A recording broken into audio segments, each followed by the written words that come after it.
blinking lang sa charging logo. Paano nga ba natin ito magagawa? Panoorin ng buong video. So what's up mga boss, panibagong araw, panibagong repair na naman tayo. So ngayon may tanggap tayong Oppo A15.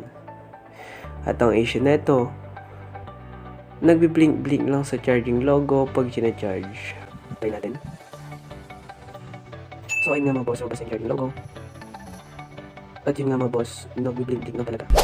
At sa mga gusto nga palang magpaayos, direct PM lang po kayo sa page. At kung nasa malayo man kayo, ay wala pong problema yun mga boss.